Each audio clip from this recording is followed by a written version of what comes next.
The recent fall in the currency has much further to go, with the mounting risk China abandons its fixed exchange rate regime altogether.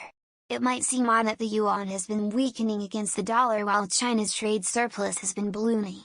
But this gets to the heart of China's problem, and why a potentially weaker yuan is likely to be part of the solution. Since the pandemic, China's trade surplus has risen sharply, increasing by almost $500 billion, closely mirrored by the increase in the US's trade deficit. This is now a monumental global imbalance that will have ongoing ramifications that's down to the different policies pursued by China and the US in the wake of the pandemic. While the bulk of US support was aimed at supporting jobs and the consumer, China focused on the export-facing SU sector. A cornerstone of China's growth model since it entered the WTO in 2001 has been to orientate the economy toward the export sector to the detriment of the household sector. Households have been indirectly supporting the export sector in various ways, such as artificially low deposit rates. As a result, household consumption's share of GDP fell to lows rarely seen in any country in the modern era.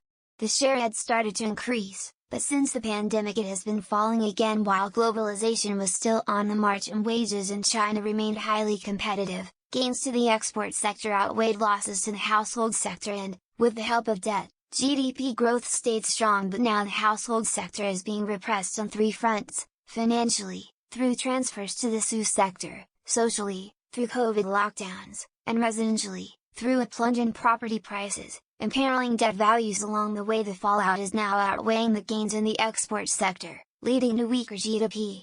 Moreover, the trade imbalance is worsening on two fronts. Not only are exports rising, but imports are stagnating due to falling household demand that is putting immense strain on the nominally closed capital account, intensified by the increasing amount of foreign capital leaving China as global tensions mount. In a managed exchange rate regime such as China's, capital outflow causes credit to contract, exacerbating the growth slowdown.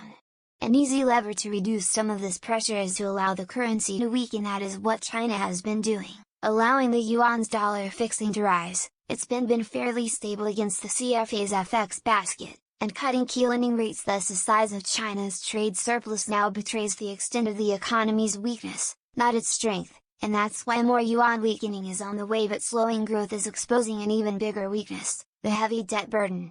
China has long been a candidate for a debt-driven bust. The country has seen the largest rise in private debt to GDP ratio of all major economies since the GFC. Steady growth can keep a lot of boats afloat, but when it slows, the huge debt pile becomes problematic.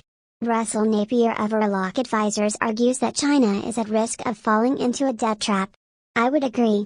He notes that the private sector debt service ratio in China is now over 20%, normally taken as a danger level. A level of 18.4% was enough to tip the US into a debt crisis in 2008. Alarmingly, China, and Hong Kong, have among the largest debt service ratios in the world. The situation is worsening as the property slump gathers steam, foreign capital leaves and growth slows. A weaker currency will become one of the few options to alleviate what would be the disastrous consequences of a debt trap. In Napier's view, this will eventually force China to drop its fixed exchange rate altogether and pursue an independent and reflationary monetary policy. Again, I am inclined to agree. Allowing the yuan to weaken more or float freely has global implications, and many risks. Not least more capital flight. But in China's eyes this may soon become the lesser of two evils.